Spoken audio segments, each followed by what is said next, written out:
Aqui, no Novo Testamento, os Evangelhos. A Irmandade não sabe dizer uma palavra do que ele falou, registrada nas Escrituras, mas sabe dizer o que ele escutou da boca do comedor de feijão, entendeu? Da mensagem subliminar, entende? E não sabe um verso sequer do que o Senhor falou, está registrado nas Escrituras, entende? Estão negando o Senhor que os resgatou, trazendo sobre si mesmo repentina destruição. Você duvida disso? Duvida disso? Ó, eu fiz um vídeo, ó, clica aí, ó, a blasfêmia na Santa Ceia do Senhor. Tá aí, clica aí para você ver o vídeo. Nós temos um ensinamento. O ensinamento está na lista secreta de ensinamento de 1984. É o tópico de número 6. O título dele é Reconciliação nas Santas Ceias. Tá? Apresentar o pão e o cálice e não o vinho. Tá? Então veja, tem bastante coisa. Está passando aí para você ver. Tá? E você pode procurar nos sites da congregação. Procura lá a lista de ensinamento de 1984. Não esqueça, era secreta, né? E você vai conferir, né? Então, aqui você vai perceber um montão de coisas que são blasfêmias. Blasfêmias. Tá? Diz assim. Tem lá uma instrução, né? O servo que vai servir o cálice deve apresentar na oração o cálice, não o vinho. Né? Aí veja o que o ensinamento diz. O cálice simboliza o Senhor Jesus e o seu sangue. Tá? Então veja bem, isso é uma mentira, tá certo? E é o próprio Senhor Jesus quem desfaz esta mentira. O cálice não simboliza o Senhor Jesus. Quando diz o Senhor Jesus, é o seu corpo. Então o Senhor Jesus, na noite que ele foi traído, ele pegou o pão, partiu e disse: tomai e comei deles todos. Deles todos. Este é o meu corpo que é partido por vós. Então não é o cálice. Não é o cálice. É o pão que simboliza o corpo do Senhor. O ensinamento continua dizendo, né? O cálice simboliza o Senhor Jesus e o seu sangue. Não é verdade. Quando o Senhor Jesus diz, este é o cálice do Novo Testamento no meu sangue, quando ele diz, bebei dele todos, ele está nos fazendo saber que o simbolismo não está no cálice, o simbolismo está no sangue. Tá? Se o simbolismo fosse o cálice, ele diria, bebei nele todos. Não, mas ele não disse isso. Ele disse, bebei dele todos. Quer dizer, bebeu o conteúdo do cálice. Não é isso? Entendeu?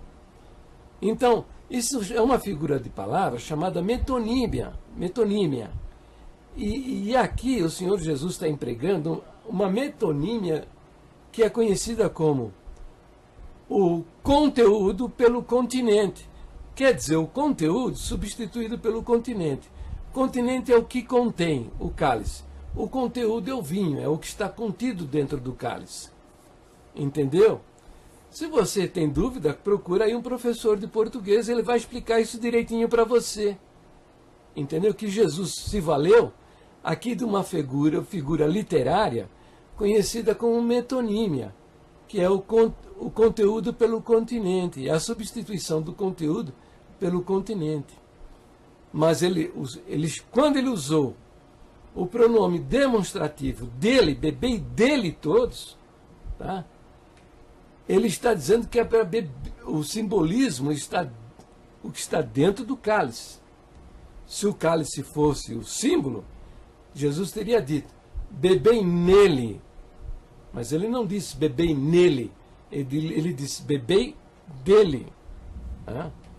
Então, agora veja aqui uma mensagem subliminar. Não está dito que é para beber do cálice, mas ele tem que estar vazio? Eu pergunto para você, vale alguma coisa para você? Passamos aí o fim do ano, terminou o fim do ano, aí as empresas dão cesta de Natal, né? Na véspera do Natal, de presente para os funcionários. Se você recebesse uma caixa escrito cesta de Natal, aí você contente levasse para casa e ela estivesse vazia, valia de alguma coisa? Entendeu? Valeria alguma coisa? Não vale nada. Carteira vazia não vale nada. Bolso vazio não vale nada. Então, há uma porção de ideias associadas a essa mensagem subliminar. Entendeu? Você que não está acostumado com no trato desses simbolismo, dessas coisas, você não percebe, mas os maçons que estão sentadinhos ali no salão, eles percebem isso. Eles estão entendendo o recado.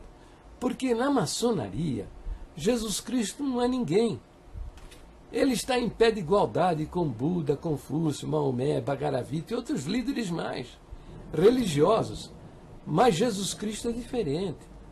O Jesus que está na Bíblia, no Novo Testamento, nos é apresentado pela Bíblia Sagrada, não é pelo Novo Testamento, não é só pelo apóstolo João, pela Bíblia Sagrada de capa a capa, nos apresenta Jesus Cristo como o Verbo de Deus encarnado, aquele que realizou todas as coisas. Então, aqui está uma blasfêmia contra o Senhor. Não está observando, não é o cumprimento da profecia do apóstolo Pedro, que introduzirão encobertamente heresias de perdição. Entendeu?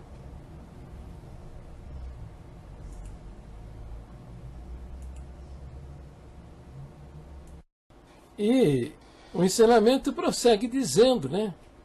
Vai dizendo que a toalha para as mesas de Santa Ceias não deve ter símbolos como seja cachos de uva, espigas de trigo, pães e outros desenhos alusivos. Nem deve conter o dístico em nome do Senhor Jesus, pois a tribuna já o tem. As toalhas devem ser simples. E por aí vai, entendeu? Quer dizer, uma preocupação danada com a toalha, tá? A Irmandade faz pão dentro de casa, tal, para levar para lá. Faz vinho aí especial para a Santa Ceia.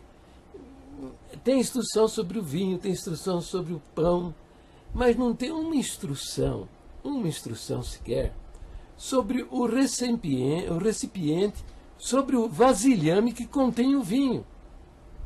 Entendeu? O vasilhame que contém o vinho, fala-se de tudo, menos do vasilhame que contém o vinho, que na maioria das vezes, como não há nenhuma instrução a respeito, fica debaixo da mesa. Fica debaixo da mesa. Então, o absurdo, né? O absurdo de orar por um cálice vazio. Tá? Em todo caso, que vá, né? Que é para não, para valer a oração, valer para uma só, para todas as rodadas, mas o vasilhame que contém o vinho deveria estar ao lado do cálice.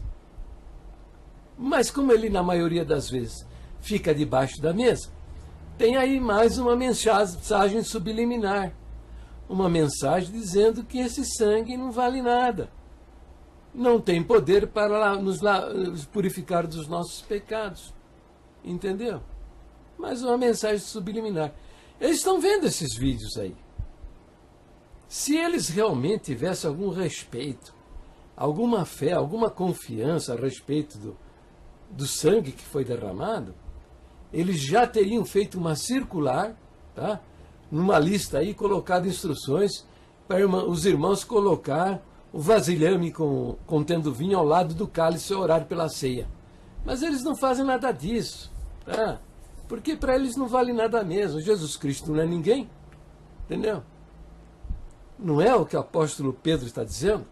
que introduzirão encobertamente, e eu acrescento, por meio de reuniões secretas, listas secretas de ensinamentos e mensagens subliminar, heresias de perdição, e negarão o Senhor que os resgatou, trazendo sobre si mesmos repentina destruição.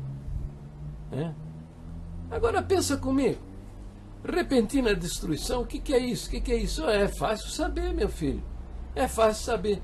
Você está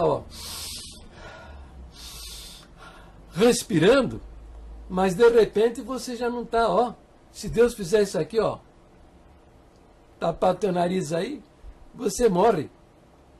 É uma repentina, você dorme e amanhã cedo pode estar, não vê o novo dia. Então a morte é uma surpresa para todo mundo. Repentina destruição. Estão negando o Senhor que os resgatou, e sobrevirá sobre eles repentina destruição. Vão morrer, vão parar no inferno.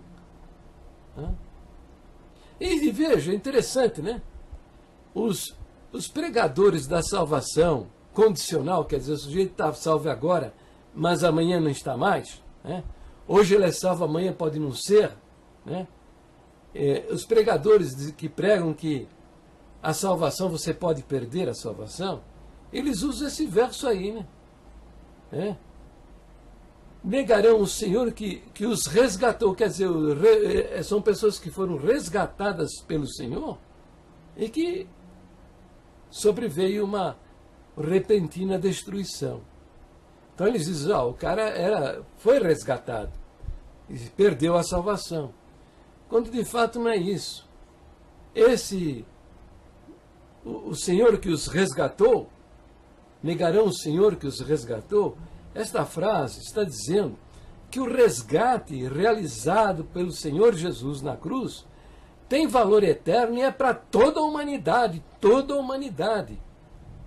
Agora, a vida eterna e a salvação só tem aqueles que tomam posse dessa vida eterna, só tomam posse dessa salvação, que é conquistada de uma maneira muito simples. Basta crer que esse sangue foi feito para a salvação da sua própria alma. Se ele realmente crê de todo o seu coração nessa verdade, ele está salvo. Está salvo. Então, não é nem um fundamento para os pregadores da salvação condicional, que é o que acreditam esses ministros aí, que vão ser salvos se forem firmes e fiéis. Bom, paramos por aqui, o vídeo está muito comprido, depois faremos mais alguns minutos aí para esclarecer bem esta parte. O cumprimento da profecia de Pedro, o retrato literário do ministério da Congregação Cristã no Brasil na profecia do apóstolo Pedro. Tá bom? Fiquem na paz de Deus, no precioso nome do Senhor Jesus.